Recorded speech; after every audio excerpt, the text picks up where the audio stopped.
السلام علیکم دوستو، میرا نام محمد وسیم ہے۔ سب دیکھنے سننے والوں اور غور و فکر کرنے والوں کو داستان ماضی میں خوش آمدید۔ امید کرتا ہوں آپ سب خیر و عافیت سے ہوں گے۔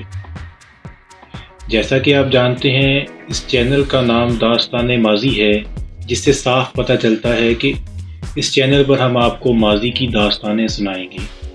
یقیناً آپ کے ذہن میں سوال پیدا ہوا ہوگا کہ انسان مستقبل میں جھانکنے کی کوشش کر رہا ہے اور یہ ہمیں ماضی دکھانے پر تلا ہوا ہے۔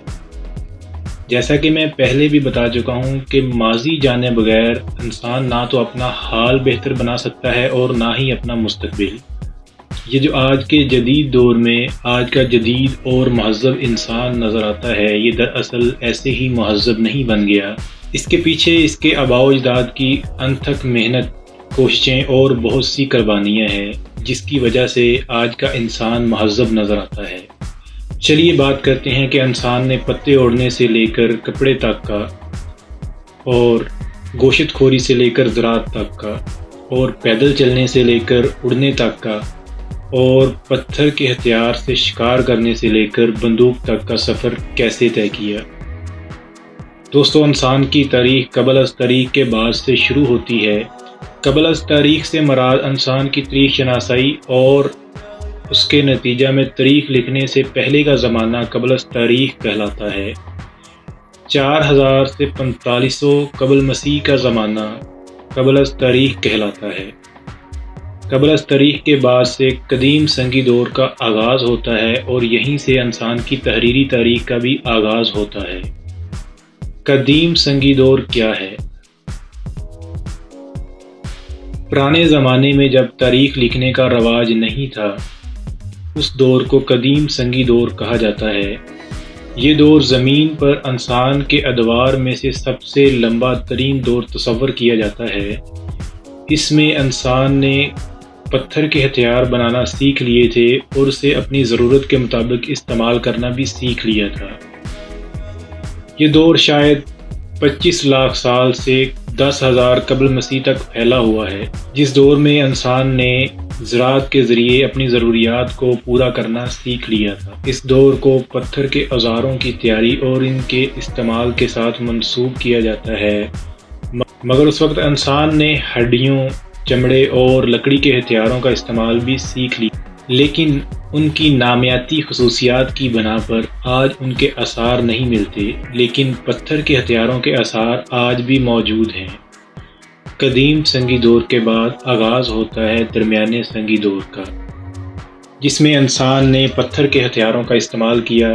اسی دور میں جنگلات کی کٹائی کے آثار بھی پائے جاتے ہیں، جس کے بعد آنے والے زمانے میں انسان نے زراعت کے لیے زمین سے جنگلات کی صفائی شروع کی۔ اس دور کے اہم اوزار جو آثار قدیمہ کی چھان بین کرنے والوں کو ملے ہیں، ان میں مچھلی پکڑنے کے اوزار، لکڑی کاٹنے کے اوزار اور تیر کمان شامل ہیں۔ درمیانے سنگی دور کے بعد جدید سنگی دور کی ابتدا ہوئی اور یہیں سے انسان کی کھیتی باڑی کی بھی ابتدا ہوئی، جسے زراعتی انقلاب کہا جاتا ہے۔ اس زمانے میں انسان نے ایک منظم طریقے سے زراعت اور مویشی گیری کی ابتدا کی۔ جیسے جیسے انسان زراعت میں ترقی کرتا گیا، انسان خانہ بدوشوں کی زندگی سے باہر آ کر تہذیب میں ملبوس ہوتا گیا۔ پیداوار میں اضافے کے ساتھ ساتھ آبادی میں بھی اضافہ ہونے لگا اور وہ مختلف اکائیوں میں بٹنے لگا۔ پھر انہوں نے آمد و رفت کا بھی سلسلہ شروع کیا۔ انسان کی آبادی ہر دور میں پینے کے پانی کے ذخیرے یا وسائل کے قریب ہی رہی ہے۔ قبل از تاریخ اور اس کے بعد کے زمانے میں انسان نے 3000 قبل مسیح میں دریائے نیل اور مصر کے پاس بین النہرین کے علاقہ میں دریا کے ساحل پر آبادی بسائی۔ اس کے علاوہ دریائے چین اور دریائے سندھ کے ساحل پر بھی آبادیاں موجود تھیں۔ پیداوار بڑھنے کی وجہ سے زراعت میں بھی بہت ترقی ہوئی، فصل بہتر ہونے لگی۔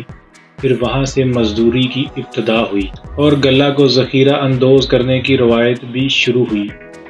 مزدوروں کی ابتدا کے ساتھ ہی طبقوں کا نظام بھی شروع ہوا اور ذات پات نے جنم لیا۔ جیسے جیسے انسان نے معاشرے تشکیل دیے، رہن سہن، پہننے اوڑھنے کے طریقے مروج کیے، تو تہذیب نے جنم لیا۔